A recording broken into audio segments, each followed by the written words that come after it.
বিসমিল্লাহির রহমানির রহিম। আসসালামু আলাইকুম ওয়া রাহমাতুল্লাহ। আলামিন ইসলামিক মিডিয়া যুগ শ্রেষ্ঠ হক্কানি ওলামায়ে কেরামদের নতুন নতুন আলোচনা পেতে আমাদের চ্যানেলটি এখনই সাবস্ক্রাইব করে সাথে থাকুন। সেই ইংরেজদের গোলামদের দ্বারা বিচার ব্যবস্থা চলে, গোলামীর বিচার ব্যবস্থা।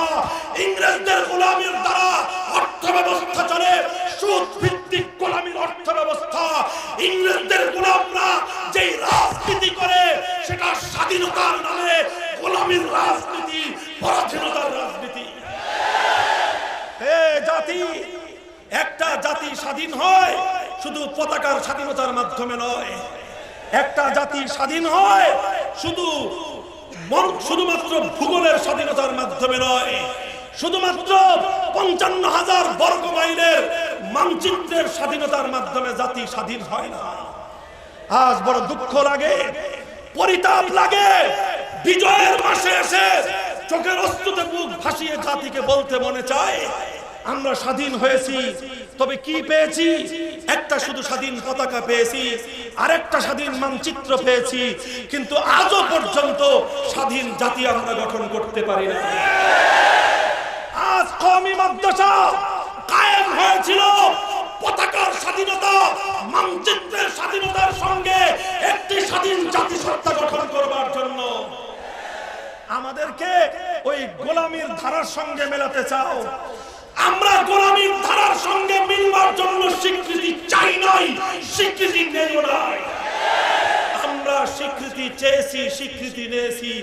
তোমরা ব্রিটিশ প্রবর্তিত ওই গোলামীর শিক্ষার মাধ্যমে যেই সমস্ত গোলামগুলো সাপ্লাই করছো, ওই গোলামদেরকে কোরআন সুন্নাহর মাধ্যমে মুসলিম জাতিসত্তার স্বাধিকারের চেতনায় উজ্জীবিত করে পতাকার মানচিত্রের সঙ্গে একটি স্বাধীন জাতি গঠন করবার জন্য। কথাটা বুঝবেন ভালো করে। কাজেই আমরা তোমাদের ধারায় মিলবো না, তোমাদের গোলামীর ধারাকে আমরা স্বাধীনতার দিকে ফিরিয়ে আনবো। স্বাধীনতার কথা শুনলে, এই বেটা, স্বাধীনতার কথা শুনলে অনেকে আবার মুসকে মুসকে হাসে।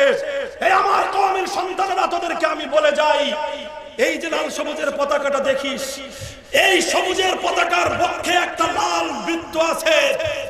এই লাল বৃত্ত কিভাবে লাল হলো?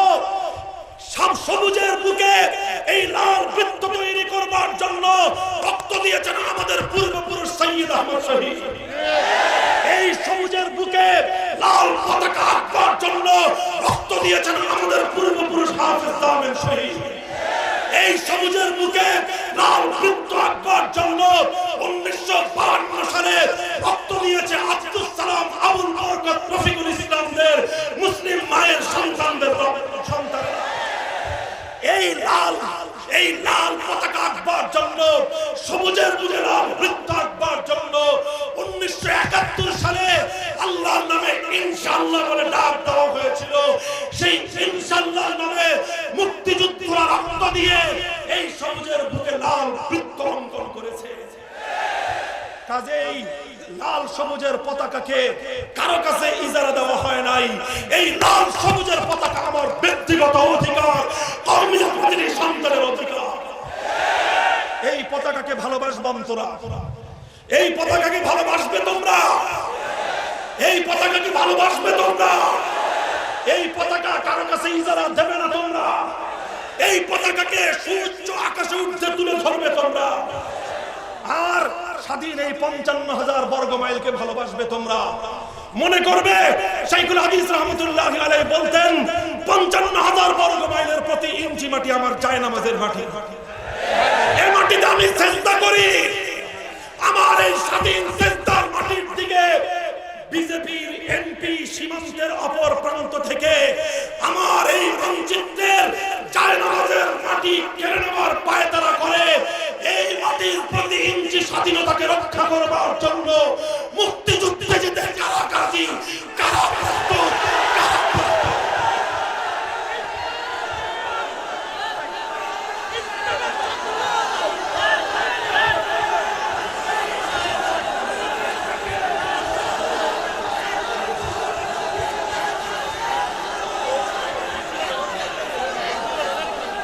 বসেন। কাজেই পতাকাকে আমরা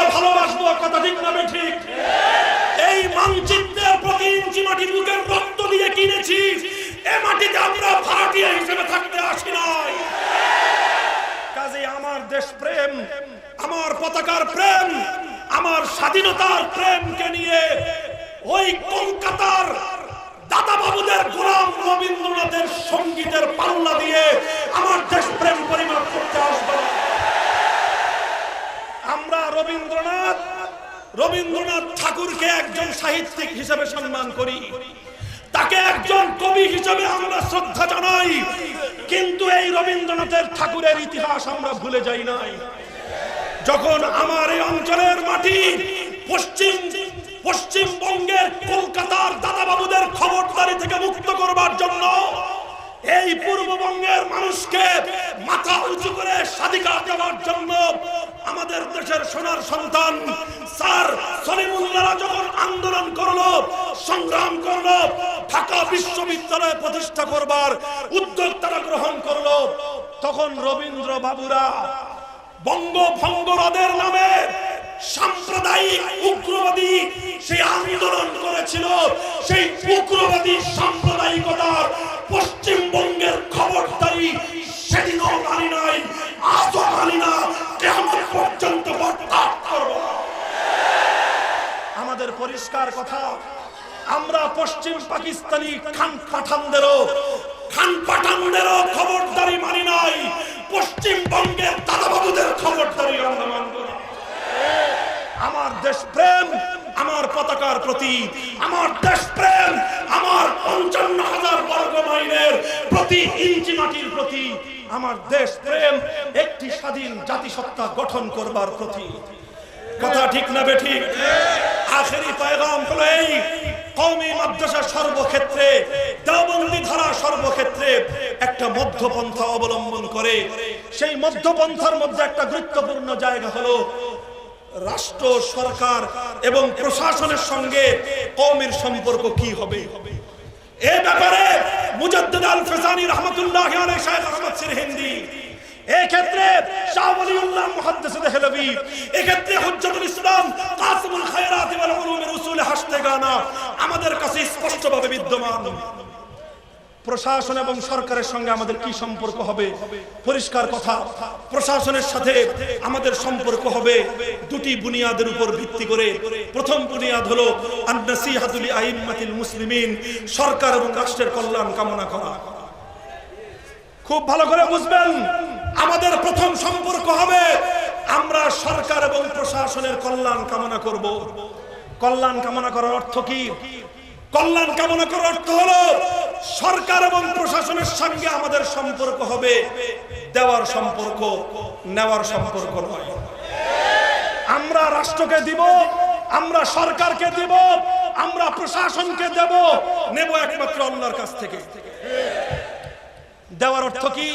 আমরা দেব সৎ পরামর্শ। যখন দেখব রাষ্ট্রের বিরুদ্ধে কোনো পদক্ষেপ নিচ্ছে সরকার, আমরা সতর্ক করব। যখন দেখব কোরআন বিরোধী নারী নীতি পাশ করছে সরকার, আমরা তখন তাদেরকে বাধা দেব। যখন দেখব কোরআন বিরোধী শিক্ষানীতি বাস্তবায়ন করবার পায়তারা করছে, আমরা তখন তাদেরকে নসিহত করব। আমাদের বড়রা বঙ্গভবন যাবেন, আমাদের বড় বড়রা গণভবনে যাবেন, অনুরোধ করবে, প্রথমবার অনুরোধ করবে হাতে ধরে, দ্বিতীয়বার অনুরোধ করবে পায়ে ধরে। এরপরেও যদি আমাদের নসিহত আর আমাদের উপদেশগুলো রাষ্ট্র, সরকার, প্রশাসনরা শুনতে সম্মত না হয়, দ্বিতীয়বার হাত পায়ে ধরব না, তৃতীয়বার ঘাট ধরে সোজা করে দেব। এটা হলো কওমি মাদ্রাসা। এই সময় কম বসেন, এটা হলো কওমি মাদ্রাসা। আমাদের কওমি ঐক্যবদ্ধ মঞ্চ থেকে কোন ব্যক্তি অথবা কোন প্রতিষ্ঠান, কেউ আমাদের ঐক্যবদ্ধ কওমের মঞ্চ থেকে সরকারের কাছ থেকে কোনো কিছু পাওয়ার আশা করবেন না, হালুয়া রুটি নেবেন না। আমাদের কওমি মাদ্রাসাগুলো এই মাদ্রাসার মঞ্চ থেকে রাষ্ট্র সরকারকে শুধু কল্যাণকামীদের নসিহত দেব আমরা। কথা ঠিক না বেঠিক? যদি কারো নমিনেশন নিতে হয় অথবা কারো যদি সরকারের সঙ্গে কোনো ভালো রিলেশন রাখতে হয়, ব্যক্তিগত অথবা দলীয় মঞ্চ থেকে করতে হবে। আমাদের ঐক্যবদ্ধ আমাদের মাদ্রাসার মঞ্চকে সরকারের অনুদান এবং সরকারের কৃপা গ্রহণ থেকে বিগত 150 বছর যেভাবে মুক্ত রাখা হয়েছে, কিয়ামত পর্যন্ত মুক্ত রাখার শপথ যারা নেবেন তারাই কওমের কান্ডারি হবেন, অন্যরা কওমের প্রকৃত কান্ডারি হতে পারে না। কথা ঠিক? আখেরি কথা হলো এই, বিভিন্ন প্রান্তিক অঞ্চল থেকে আমরা খবর পাচ্ছি কিছু প্রশাসনের নিম্ন পদস্থ কর্মকর্তা, কিছু রাজনৈতিক পাতি নেতারা আর উচ্চ পদস্থ কর্মকর্তাদের একটু হুশ জ্ঞান থাকে, আর এই পাতি নেতা আর নিম্ন পদস্থ কিছু প্রশাসনিক অতি উৎসাহী কর্মকর্তা তাদের এত খোঁজ খবর থাকে না। তারা দেখছি ইতিমধ্যে বিভিন্ন কওমি মাদ্রাসায় গিয়ে সার্কুলার ধরায় দিচ্ছে, এটা করবেন, ওভাবে দাঁড়ান, এভাবে বসেন, ওভাবে শোয়ান, এইভাবে লাইন করেন, এটা গান, ওটা পড়েন। আছে না নাই? আমি বলে যাই, আমাদের আল হাইয়াতুল উলিয়া লিল জামিআতিল কওমিয়া এটি এখন বাংলাদেশের একটি সাংবিধানিক প্রতিষ্ঠান। আল্লামা আহমদ শফি এটার কর্ণধার। আল্লামা আহমদ শফির নেতৃত্বে আল হাইয়াতুল উলিয়ার কথা ছাড়া এদেশের কওমি মাদ্রাসাগুলোর কারো কথা শুনতে প্রস্তুত না। কাজেই যদি কারো কিছু বলতে হয় আল্লামা আহমদ শফির সঙ্গে দেখা করবেন, আল হাইয়াতুল উলিয়ার অফিসে গিয়ে কথা বলবেন।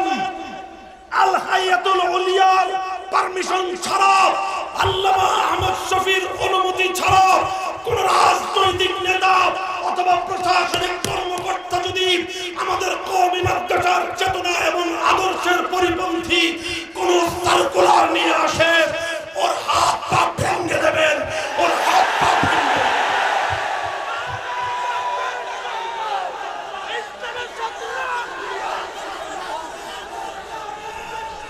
এই রাজি আছো তো ইনশাআল্লাহ?